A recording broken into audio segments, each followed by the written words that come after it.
Hi everyone, welcome back to Corporate Decoder, where we peek behind the curtain of big business, and today we'll talk about Caterpillar Financial Services' latest move to raise money, which always tells an interesting story. So Caterpillar Financial Services, the finance arm of the giant equipment maker Caterpillar, they've just announced they're issuing new debt, basically borrowing more money for their business operations. This isn't a shocker for a company like this. It's part of how they fund their massive operations. They are raising a substantial amount of money through what they call medium-term notes. Think of it as different flavors of loans that mature over several years. They're offering a few different types of these notes. For example, there are notes coming due in 2029 with an interest rate of 4.5% if you're forced to buy these 50%. Now, what does that mean for everyday folks? Well, if you were to buy these notes, you'd get that fixed percentage of interest paid to you until 2029. It's a way for the company to get cash now and promise to pay it back with interest later. They're also issuing what they call floating rate notes due in 2028. The key here is floating. Unlike the fixed rate notes, the interest on these can go up or down depending on market conditions. So if interest rates generally increase, the amount they pay on these notes will likely increase too. Conversely, if rates drop, they might pay less. This can be a bit riskier for investors because the return isn't guaranteed to stay the same. To be more specific about how much money they're raising, they're bringing in $700 million for the floating rate notes and another $750 million for the fixed rate notes. That's a whopping $145 billion total. Since imagine a big company needing to get a lot of cash to keep everything running smoothly and grow. Now, for some of the more official stuff you see in these filings, companies like this hire lawyers to make sure everything they're doing with these notes is perfectly legal. Sidley Austin LLP is mentioned here. They're essentially providing a legal stamp of approval saying that these notes are all above board and comply with the law. This is standard practice and provides assurance to investors that the company is following all the rules. They also mention something called inline XBRL. Think of this like a special digital format that makes it easier for computers and regulators to read and understand financial information instantly. It's a move towards more transparency and efficiency in how companies report their financial data to the public and the SEC. While we're not going to dwell on the nitty-gritty contact details, it's worth noting that this filing is a formal report with the Securities and Exchange Commission, or SEC. It's how publicly traded companies keep investors and the government informed about important happenings. And then you see the signature. This is the official sign-off from someone authorized within Caterpillar Financial Services, in this case James M. Rooney, who holds the title of Secretary. It's like a digital signature making the document official. It's dated August 15, 2025, which is when this report was made public. Now, digging into the broader picture here, Caterpillar Financial Services is issuing a lot of debt at a time when interest rates have been a significant factor in the economy.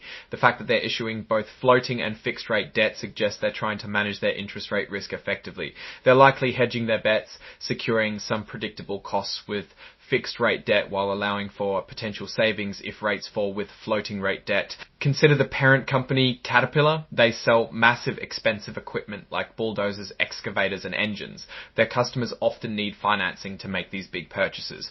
That's where Caterpillar Financial Services comes in. It acts as a crucial partner by providing loans and leases. So when Caterpillar Financial borrows money, it's often to lend it out to Caterpillar's customers. This issuance of nearly $1.5 billion and leases. So when Caterpillar Financial borrows money, it's often to lend it out to Caterpillar expects continued demand for its equipment and is gearing up to finance those sales.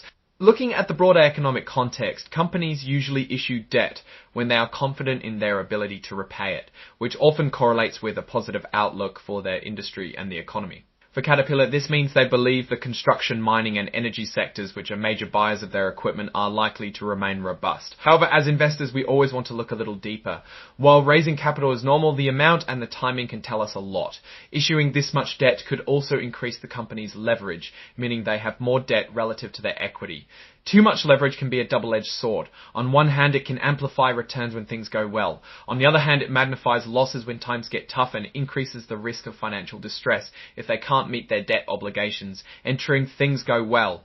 On the other hand, it magnifies losses when times get tough and increases the risk of financial distress if they can't meet their debt obligations. We don't have the full financial statements in this particular filing, but the decision to raise this much capital through debt issuance needs to be viewed alongside their cash flow generation and existing debt levels.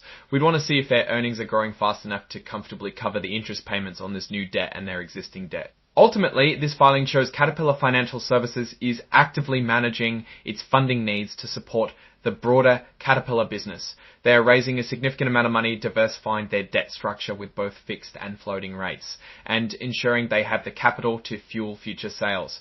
It paints a picture of a company that is confident in its operational outlook and is proactively securing its financial future.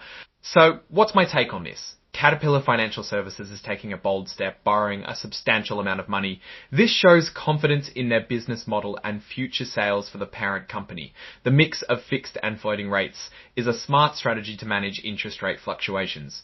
However, like any significant borrowing, it does increase their financial leverage, which is a risk factor to watch. If the markets they serve, like construction and mining, continue to perform well, they should be in a good position to manage this debt. If there's an economic downturn, the floating rate notes could become more expensive, and servicing all this debt could become a challenge. It's a calculated move in a dynamic economic environment. What do you think about this move by Caterpillar Financial? Does it signal strength or potential risk? Let me know your thoughts in the comments below. If you found this breakdown helpful, please give this video a thumbs up and subscribe to Corporate Decoder for more. And don't forget to join our Discord community for deeper discussions. The link is in the description. Thanks for watching, and we'll see you in the next one.